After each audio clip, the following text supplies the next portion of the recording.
today I'm going to be doing a bit of a vlog type video. I'm going to a zero waste event. It's on how to keep your bathroom as zero waste as possible and things to change to do so. So I'm going to take you along with me and let's get going.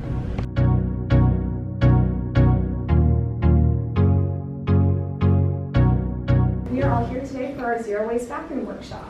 We all here, on average, produce 5.9 pounds of waste per person per day. And I know this sounds a little high to some people because this is an average, so you might think of yourself and the waste that you produce at home and think that it's less, and that may very well be. But there are also people who produce more than this number. So overall, this number was gotten by weighing the trash trucks and dividing it by the number of people that they were picking up from. So this is an accurate number.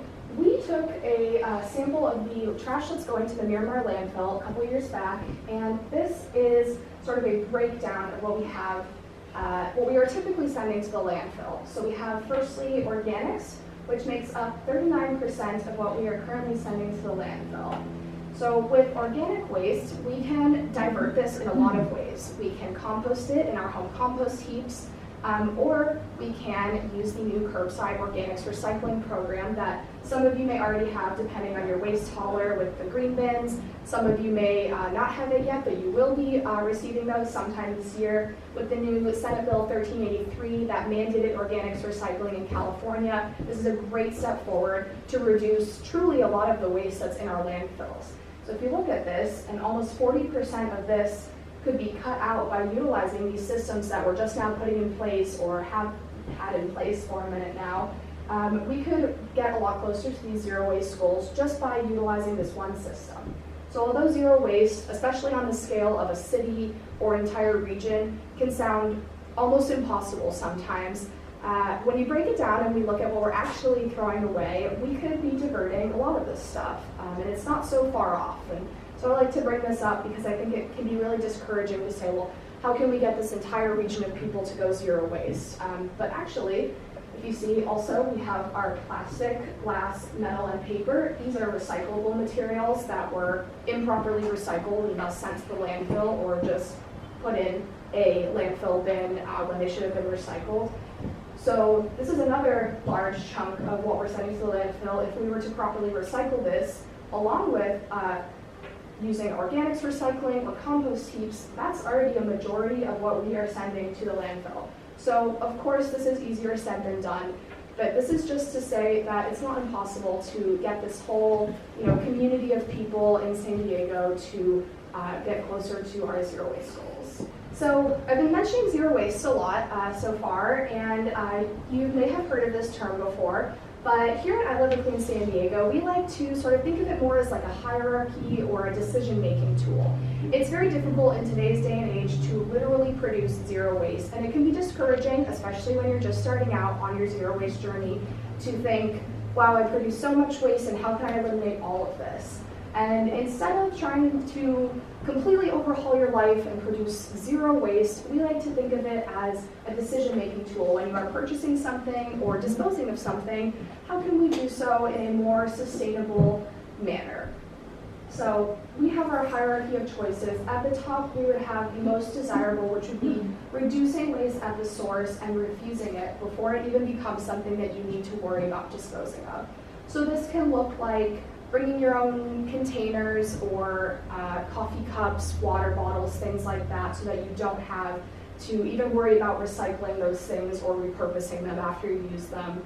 This could look like if you go to a restaurant and they want to give you the plastic cutlery, but you have your own, you can refuse that so that that doesn't even enter the waste stream.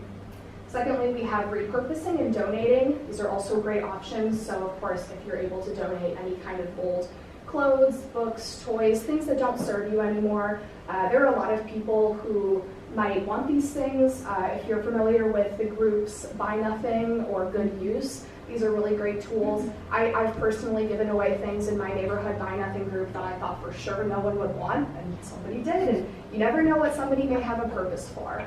So that's always a great option instead of letting something sit around in your home or throwing it out.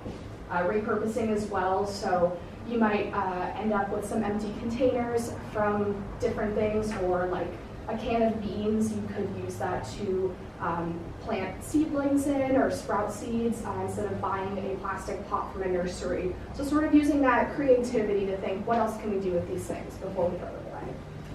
Next we have repair. If you can repair something, an appliance or a piece of clothing, of course this doesn't always work, but this can really help extend the life cycle of the product, even by a couple weeks or months, anything to sort of keep it out of the waste stream and landfills for just a little longer. Finally, we have recycling, which you might be surprised to see so far down the list, but we like to say that recycling is a great place to start on your zero waste journey, but it's not the best place to stop. So recycling is not always the most efficient, especially recycling of plastic. So while it is still a great tool that we should absolutely be utilizing, it's really better to try and use some of these other options first. And then finally, disposal would be sending something to the landfill. This is what, with the zero waste mentality, we try to avoid at all costs.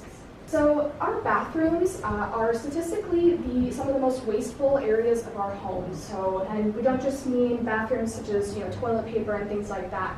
This includes personal care products, whatever you may be showering with, brushing your teeth with, things like that.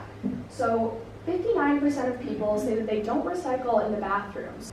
And these are some of the things that you can put in your blue curbside recycling bin. I do recommend checking with your local waste hauler just to make sure that you're getting the most accurate information.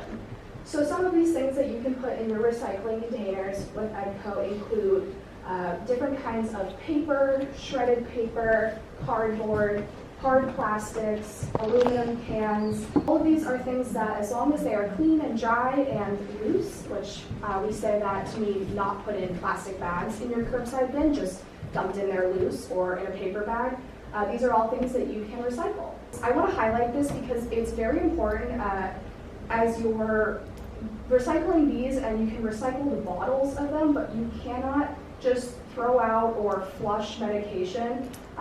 There's no, as I mentioned with the storm drain system, there's no like filtration or treatment of this stormwater. So all of these chemicals that are being flushed down toilets or put down sink drains, these are all ending up in our waterways, and these have really severe effects on the animals that live there.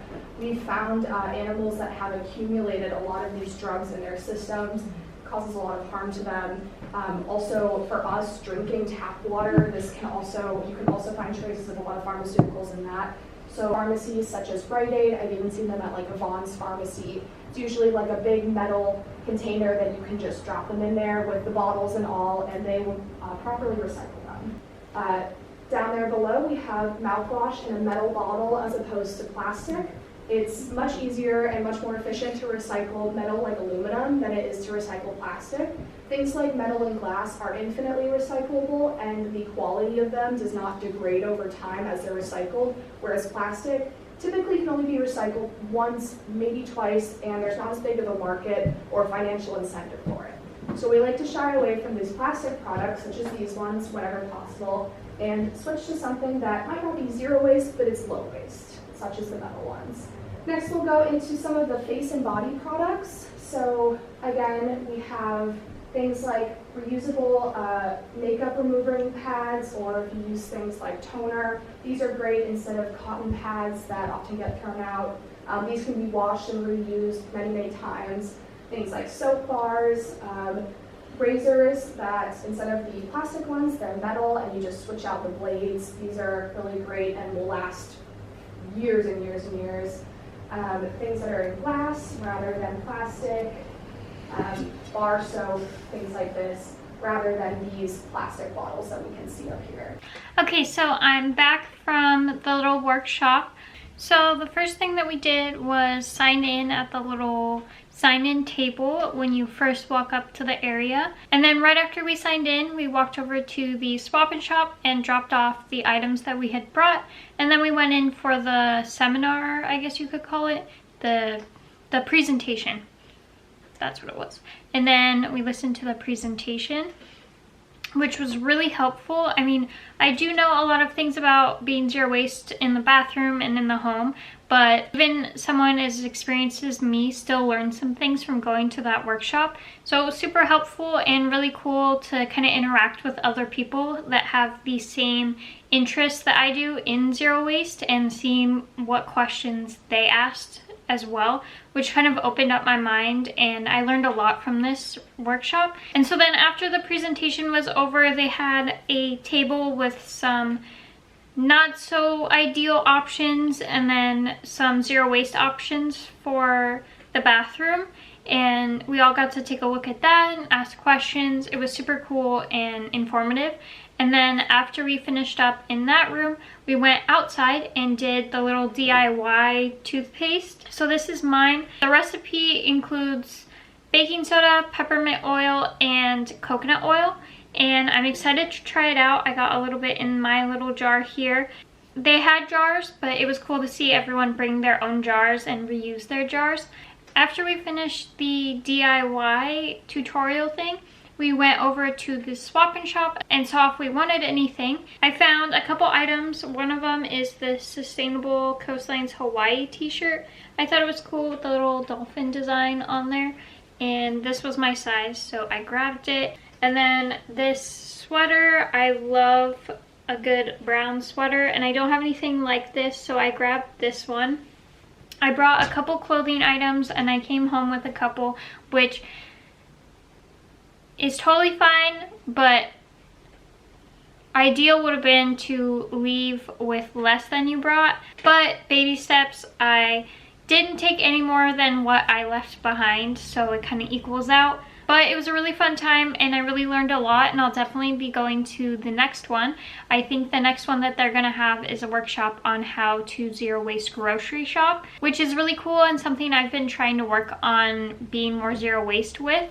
If you saw my last video, that was kind of what I was doing, was trying to make my pantry more zero waste. So I'm excited to learn more in that workshop and do another little swap and shop and meet some more people in the zero waste community. I would definitely recommend looking up if there's anything like this in your area. The program that did this in my area, this little workshop, is called I Love a Clean San Diego, and I'm sure there's probably more programs in your area that are doing the same. So you can always look up things like zero waste workshops, beach cleanups, trail cleanups. I mean, there's always trash getting left behind, so those cleanups are really important, and the workshops are great places to learn more and really interact with the people in the community. So I had a great time, and I think these workshops and events are really important to bring the community together against waste. It really helps when people are educated and understand what they're doing with their trash and recycling and how it's affecting not only themselves but the planet. A lot of things that were talked about in this workshop were the chemicals that you're using that are wasteful. Not only hurt the animals that drink the water, but also hurt you because you're putting them directly in your body or on your body. Chemicals and shampoos and toothpaste, things like that, your body is ingesting. So it was really cool to learn more about that and how we can make little changes to make a big difference. So I definitely recommend these events. I'll definitely be going to the next one in my area. If you've gone to any events like this or you're a part of the community outreach in your area, let me know in the comments down below. I'd love to hear what your community is doing to combat waste. And if you like this video, don't forget to like and subscribe. I post videos every Tuesday, Thursday, and sometimes Saturday. So I'll see you in the next one. Bye!